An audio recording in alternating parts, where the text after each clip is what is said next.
que a tristeza, ela capacita a gente para criar, ela capacita a gente para produzir. A depressão, não. E eu vou te dizer, muitas vezes foi a tristeza que me deu inspiração para escrever, para me divertir, para amar, para deixar de amar. A tristeza é como o escuro e o claro, né? Não tem manhã sem a noite. E a gente esquece disso, né? No seu consultório, você encontra muito isso de pessoas que querem medicar a tristeza? Porque, é claro, você como médica, você vai identificar exatamente quando uma pessoa está passando por um processo depressivo. Depressão não tem o que conversar. Você tem que, de fato, interferir com uma medicação, muitas vezes só a mudança de hábito, só a mudança de decisão. Naquele momento não dá, porque é muito difícil. De repente, a pessoa não viver mais confortável em si mesma. É muito sofrido, é muito doído. Mas eu sei que muitas vezes as pessoas lhe procuram só porque estão tristes e querem medicação para a tristeza. Eu diria que a maioria. Eu te diria que 70% das pessoas que vão procurar ajuda dizendo deprimidas, elas estão tristes. E desses 70%, 90% são pessoas que terminaram um relacionamento afetivo, que em geral era tóxico, extremamente tóxico, mas elas sentiam falta até da toxicidade. É difícil. E quando no início você fala para a pessoa que ela tem que olhar de frente para aquilo, as pessoas acham que você não está sensibilizada com a dor. Não é que eu não esteja sensibilizada com a dor, eu sempre falo isso. Eu não estou sensibilizada com o que você chamava de amor, porque era tudo, menos amor. As relações afetivas nunca estiveram tão desafetivas. As pessoas confundem amor com tesão, com entusiasmo, com encantamento, com atração, entendeu? E estão confundindo tanto que eu vou te dizer, as pessoas estão começando a dar formatos ao amor que está ficando esquisito. Eu tenho recebido ultimamente, Fábio, no meu consultório, muitas pessoas que resolveram ter relações em grupo, que isso era uma coisa da década de 70, como se fosse uma coisa muito nova. Não é nova. Já não deu certo na década de 50. Como assim, relação em grupo? Em grupo. Então, hoje os casais que não estão abertos para fazer swing, e existem várias casas de swing no Brasil, em todas as capitais, é como se estivesse fora dessa grande magia que é ter uma relação amorosa, aberta, arejada. Exatamente. Então, as pessoas me falam isso, eu falo, gente, na década de 70 isso já não deu certo. O bom da gente ter uma idade é que tem muito déjà vu. Você já viu muita coisa que deu errado, né? Dá errado. Tem sempre alguém insatisfeito, tem sempre alguém que vai se sentir traído. Então, assim, você pode até fazer isso se você quiser, sexo coletivo, mas não chame isso de uma relação afetiva. Não dê o rótulo de um casamento. Isso está em outra instância, né? É um desrespeito com aquilo que nós consideramos afetuoso, com aquilo que a gente considera amor, respeito, né? Dignidade. São valores que a sexualidade comporta, né? Agora me fala uma coisa. Eu me lembro, quando eu era criança, no interior de Minas, que é onde eu nasci, onde eu fui criado, era muito comum quando uma pessoa, por exemplo, sofreu uma perda, acabou de receber a notícia, sua mãe morreu, os vizinhos traziam calmante, como se estivesse trazendo um chá, Pegavam um remédio, que era uma medicação controlada de alguém, e fazia aquela pessoa tomar. Eu lembro que quando eu tive uma perda muito trágica na minha família, que foi a minha irmã. Minha irmã morreu aos 29 anos num acidente de ônibus. E foi muito difícil. Minha mãe Imagina o que é perder um filho, né? Naquela situação. Uma filha muito querida, muito presente na vida da minha mãe.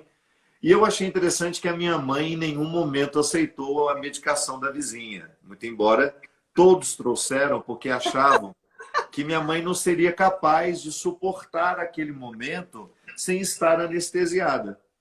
E o velório da minha irmã, porque ela morreu em Recife, durou 4 dias, entre a notícia da morte e o sepultamento. Então, foi muito doloroso, muito triste. Você não faz ideia de como nós ficamos exaustos. Foram praticamente 4 noites sem dormir, sem comer direito, aquele clima de morte, a casa cheia o tempo todo.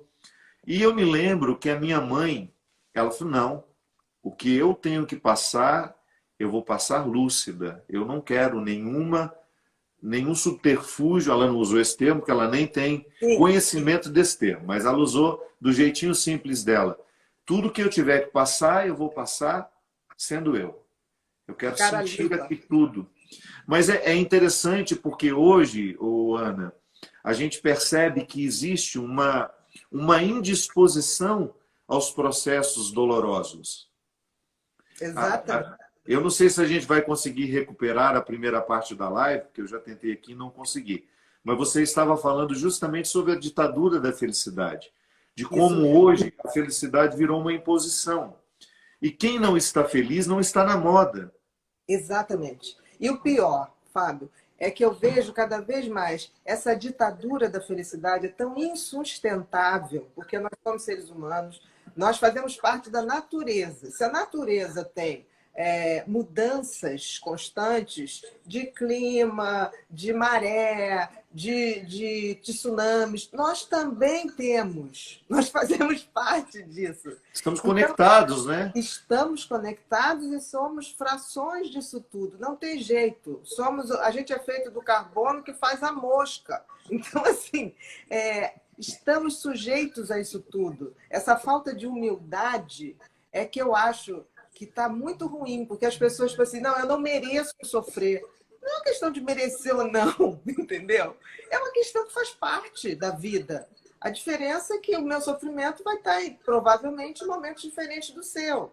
Aí as pessoas param e falam assim, mas eu não mereço, olha a vida de fulano, está tão melhor. Eu não sei o que fulano Quem viveu. garante isso, né? Eu não sei o que ele viveu, o que ele vai viver. Não interessa isso. Interessa... A minha avó dizia uma coisa que é bom cabrito não berra. E eu sempre interpretei isso como uma coisa assim, tudo que eu tenho que passar, eu tenho que passar. Com a maior dignidade que eu puder. Não adianta me espernear. Então, isso que a tua mãe fez foi maravilhoso. Porque ela não se furtou ao processo de viver a sua dor. Porque você só sai de uma dor quando você entra nela. A gente não tem... Eu costumo dizer, fundo de poço tem mola. Principalmente quando a gente desce sozinho. Chega uma hora que a tristeza é tão grande que você só pode melhorar, não tem mais o que piorar. Claro, quando é tristeza, né? Não uma depressão. Uma depressão precisa ser medicada, tratada, né? A depressão, você já não tem essa lucidez de estar vendo, tipo assim, não, essa tristeza está me fazendo forte. Você não tem. Você já se entregou, você não reage mais. Então, assim, a depressão é uma coisa muito diferente. E eu sempre digo, a depressão, ela sempre vai te pegar nas 3 dimensões humanas. Vai te pegar no corpo, vai te pegar na mente e vai te pegar no espírito. Não tem como. No corpo, você vai ter insônia terminal, que não é a insônia que todo mundo acha que eu deito e não consigo dormir. Não, isso é ansiedade. A insônia terminal, você deita e quando passa 3, 4 horas, você acorda como se alguém tivesse te acordado e não consegue mais dormir. Você vai mudar o apetite, você vai mudar o metabolismo do teu corpo, você vai emagrecer mesmo comendo na depressão. Então, assim, a depressão mexe com o corpo mesmo, né? Biologicamente. Nos pensamentos, na mente...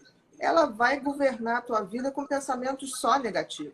Porque nós temos pensamentos negativos, mas só negativos, não. O tempo todo não dá, né? Isso é doentio, né? Exatamente. E o espírito? Eu costumo rir muito, que tem gente que fala assim, doutora, eu falei para ele, eu falei para ela.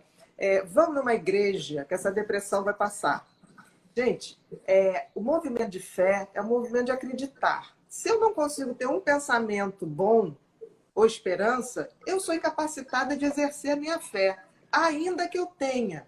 Se eu estiver deprimida, eu não vou exercer minha fé. Então eu fico com muita pena das pessoas deprimidas, que aí vem essas pessoas positivamente tóxicas e falam assim, isso aí você tem que entregar sua alma a Deus, você tem que entregar sua alma. Se for de outras religiões, eu já vi coisas incríveis. Paciente chegar para mim e falar, não, eu fui no Pai de Santo, mandou fazer um tal de ebó. Eu nunca soube o que é esse ebó, mas esse ebó é uma coisa que varia muito o preço, sabe? Vai de 2.000 a 20. Então, gente, o que é isso? Né? E as pessoas acreditam que vão lá ou rezar, ou receber uma água benta, ou fazer um ritual. Eles estão novamente dando a sua vida na mão de outra pessoa. Isso não dá certo. Não está certo. Ninguém está capacitado para ser melhor pelo outro. Você Como líder religioso, Ana, eu tenho muito cuidado. E eu precisei amadurecer muito para isso. Eu cheguei a fazer pregações na década de 90, quando a renovação carismática estava no auge. Eu cheguei a fazer pregações em que eu falava que depressão era falta de Deus, que quando Deus falta na nossa vida a gente adoece mesmo. Um equívoco que, graças a Deus, com pouco tempo naquele discurso eu fui capaz de reconstruí-lo, reconsiderá-lo, e hoje, nossa, eu tenho muito cuidado. As mediações que o líder religioso faz entre a pessoa e Deus são muito perigosas. É um território muito perigoso. Como você mesma disse, pode haver um interesse, até um interesse financeiro do padre, do pastor, do pai de santo, do Brahma.